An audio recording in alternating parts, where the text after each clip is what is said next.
We put in the hard work to grow it naturally as businesses should be grown. And there's a lot of, especially CEOs that are running public companies. For those that have never worked in a public company, in an executive suite before, or run a public company, there's multiple ways to run that business. Most CEOs these days are, and they've been trained and they've been conditioned to do this, it's also their personal direction, is they chase quarters.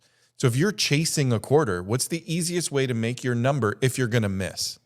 Before you have to get in front of a shareholder earnings call and potentially be whipped and pillaged by the community that is there, or the street that's investing in you as the CEO. What's the easiest thing to do?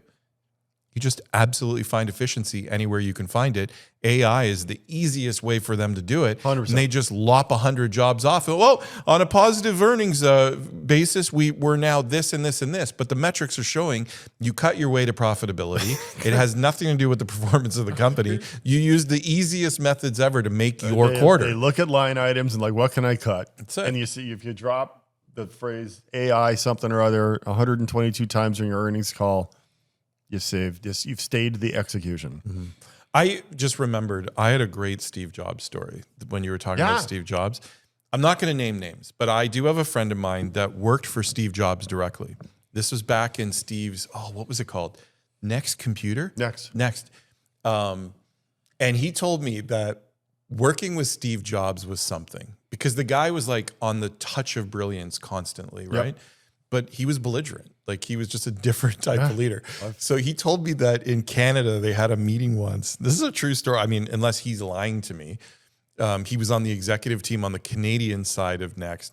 And Steve would chuck whiteboard markers at people in product meetings if they didn't have good enough ideas. He would whip whiteboard markers at people in the office. I actually think he might be responsible for a wave of just really poor behavior from CEOs, because people look at that and they're like, it's good, you can do that. Like, he had got kicked out of Apple. He started Next. This is pre-Pixar. And there was no version of all the stuff he was doing that wasn't success, but he was always the renegade. Mm-hmm. And everyone just saw this belligerent behavior. Oh, that must be the path I have to walk on to achieve the same equivalent success. No. It does create an interesting dichotomy. And I've been a dick like that. I'm sure you have at one point in your career. I've completely changed how I lead. Yeah. And it's taken a lot of, I'm still doing the work. It's taken a lot of reflection, coursework, feedback. And it creates an interesting dichotomy from a business leadership perspective, because there is, we talked about this societally, if people are softer now in feelings, and the guy that I was 20 years ago running my company, if I was to be that guy now, I wouldn't be in the role that I'm in. And it's interesting because there's this other side of me, and this is the constant battle that I have going on inside of me as a human being and as a business leader, which is, who are you and how are you holding yourself and portraying yourself in key moments of pressure? The stoicism view from a leadership perspective is going to tell you that no matter the pressure or the environment you're in, stay calm and never let them see you sweat, just to kind of break it down in a simple form. But then you get people that are he's just too calm. He's too mute. You get people that perceive that you can be walked all over. There's no passion in the company. And then there's other people that are no, I don't want to be led that way. Steve led on literally all of that. I don't even in his product announcements, there wasn't a lot of joyism in it. It was just raw delivery. Where he always led people to believe there's something next, right? They're on the verge of something next. There was an arrogance to it, and there was also I know what you want before you want it. Right. Most of the time, he was kind of fucking right. He was, but he led in a way that was just so polarizing. Oh yeah. And dictator-y at a time back then when he could, that I always wonder what would he run and operate like now in today's day and age? Yeah, that'd be interesting to see. And honestly, it feels like yesterday when he passed, but it's 15 years ago, which is wild. But it's had a profound effect on how I lead. And there's this push-pull that's in your natural personality. I mean, I'm a fiery individual to begin with, right? So my natural state in anything, whether my wife is debating me on the region of wine we should be drinking that evening, and if I don't believe in it, like I'm seeing red.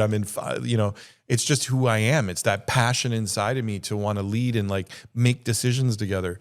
I think, it's adapted how I've had to lead, because there's people that are not receptive to that anymore. And if you want to get more out of people, you have to fill them with positivity, deal with them in a certain way that is both empathetic, number one, but emotional, number two, and make them feel like they can see the other side of their success. You know what I mean? Was that version of Jay, where you were leading with a little heavier hand, was that a way for you to combat the anxiety you felt on a day-to-day basis?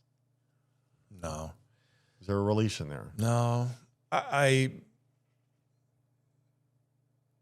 was just so junior back then, like stoicism for its own perspective. I mean, you can study stoicism all you want.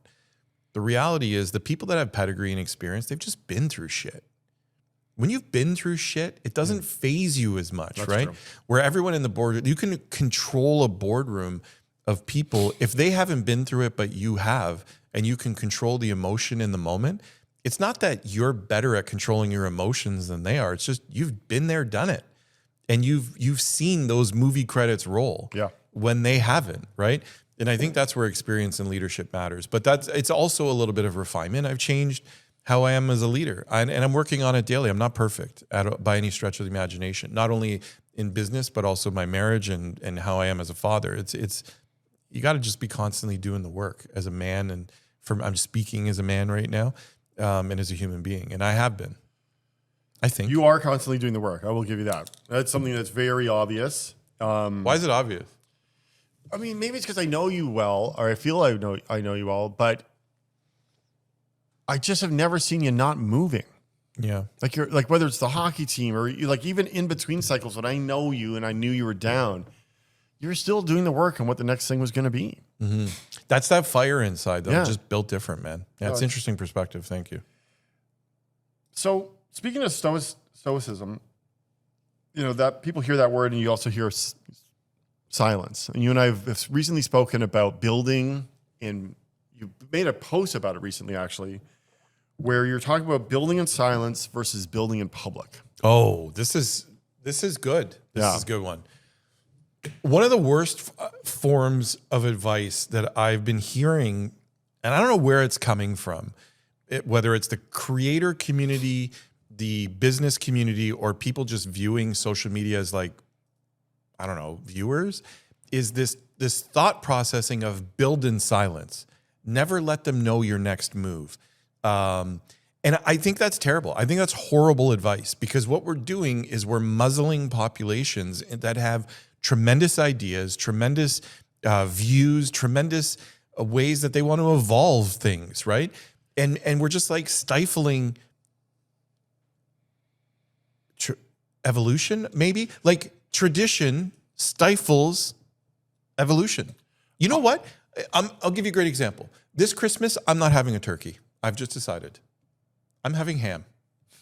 Okay. Because like, why do we have to have turkey on Christmas? It's a stupid bird. This is what I'm saying. And the traditions stifle the evolution. Yeah. So like, you should be building. No, I'm not putting it out there to floss on people. I'm not out there being like, yeah, here's what I'm building, and it's going to return me this much of an investment, and that's what it's going to mean to me, and therefore, here it is. Let me put it in your face. No, it's about like being proud of your team and talking about your successes and what you're building towards together collectively, and how you're taking a stand for something constructively to make things better. How I'm relating to hockey, right? How you're bettering a community. Like, talk about it, right? Like, why are we stopping ourselves based on this philosophy? Like, someone might chirp you on social media. Like, everyone that's looking at me on social media, like I said earlier, probably even my family and my friends, they're for sure reading my shit going, this guy's so cringy right now.